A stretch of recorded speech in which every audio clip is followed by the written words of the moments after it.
আপনারা জানেন দেশ স্বাধীন হওয়ার পরে যুব সমাজ মানে ছিল জাতির কাছে একটা আতঙ্ক।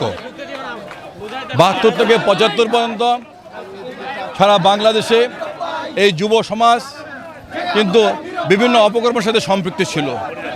শহীদ রাষ্ট্রপতি জিয়াউর রহমান যখন ক্ষমতায় আসলেন, তিনি বাংলাদেশের যুব সমাজকে ঐক্যবদ্ধ করে দেশ গড়ার কাজে লাগানোর চেষ্টা করেছেন। এই কারণেই তিনি জাতীয়তাবাদী যুবদল প্রতিষ্ঠা করেছিলেন। তিনি যখন ক্ষমতায় ছিলেন যুব মন্ত্রণালয় সৃষ্টি করেছেন, যুব কমপ্লেক্স সৃষ্টি করেছেন। এই যুব কমপ্লেক্স এবং যুব মন্ত্রণালয়ের মাধ্যমে যুবক বেক ভাইদেরকে তিনি বিভিন্ন শিক্ষানবিশ প্রতিষ্ঠান থেকে ট্রেনিং দিয়ে ঋণ দিয়েছেন ব্যবসা করার জন্য, এবং মানব শক্তিকে তিনি বিদেশে রপ্তানি করে দেশের উন্নয়নের কাজের জন্য লাগিয়েছেন, অর্থনৈতিক উন্নয়নের কাজের জন্য লাগিয়েছেন। আজকে যুবদলের প্রতিষ্ঠা দিনে, যুবদলের প্রতিষ্ঠার পর থেকে যারা নেতৃত্ব দিয়েছেন, বর্তমান নেতৃত্ব যারা আছেন, সবাইকে আমি আন্তরিকভাবে অভিনন্দন জানাচ্ছি এবং বিশ্বাস করি জাতীয় যুবদল একটি শক্তিশালী সংগঠন, দিনে দিনে বৃদ্ধি পেয়েছে।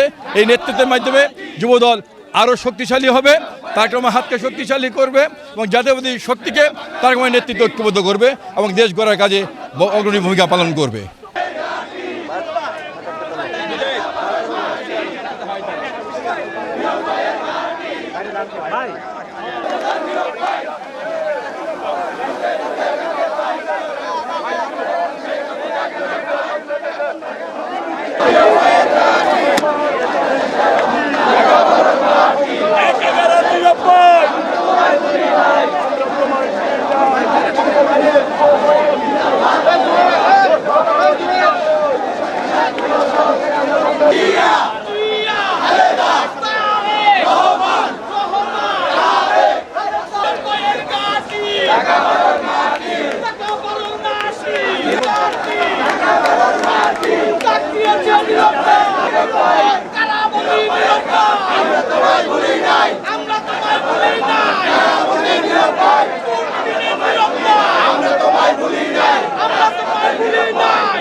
থাকার সময় নাই।